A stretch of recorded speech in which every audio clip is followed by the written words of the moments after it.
That has already been established. My name is Jackie Kibosia, but I specialize in children matters. When I was told about this forum, I said I will be available. I had a case, but I told them to come tomorrow at 8 a.m. because this was very important. This is an issue of national importance, so we gave it all our attention. Now, I'm told I have 3.5 minutes. A half minute was taken in introduction, so allow me to just stick to the 3 minutes.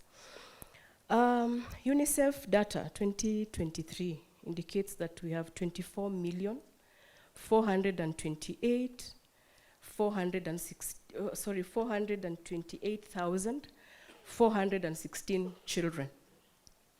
That means we have half the population as children.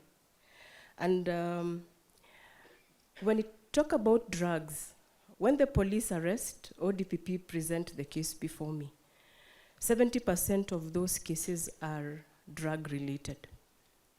I want to announce today, without fear of contradiction, the youngest I have attended to, the youngest drug addict, allow me to call addict, was 4 months old.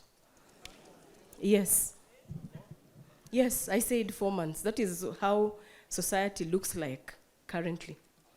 What used to happen is the mother was working in the night. You know, the work that happens in the night, the oldest profession in the Bible.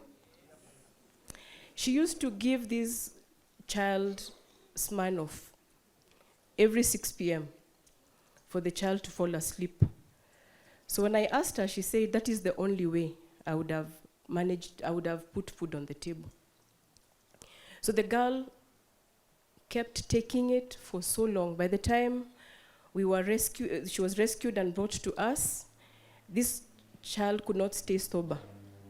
So we went through rehabilitation. So we don't know whether to rehabilitate the mother or the child.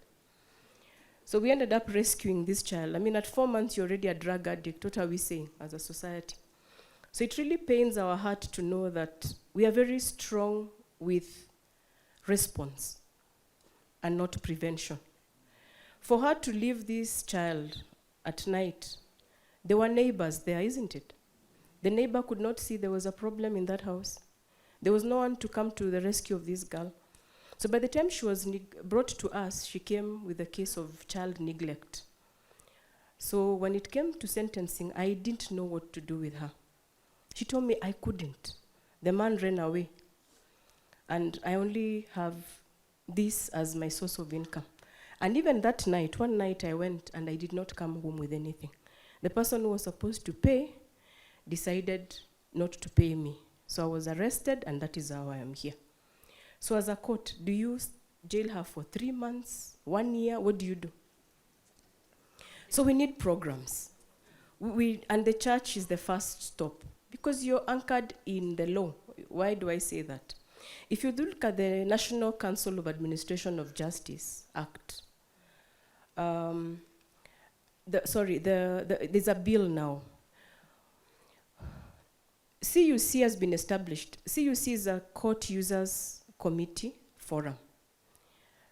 The religious leaders have been cited there in the CUC as a member in that CUC. What are you supposed to do?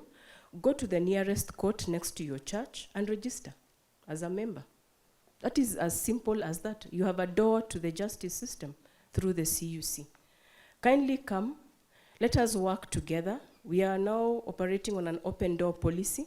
Just come and say, I'm Reverend so-and-so. Of course, now I think we will just require you to be registered by the AG, I think. And then once we know that you're actually registered and you've done clearance, you become a member of our CUC. And same to the imams. We rarely see you coming for our CUC meetings. Come and give us solutions. Not even just solutions. Just come and pray for us. We also need prayer. This work is very difficult.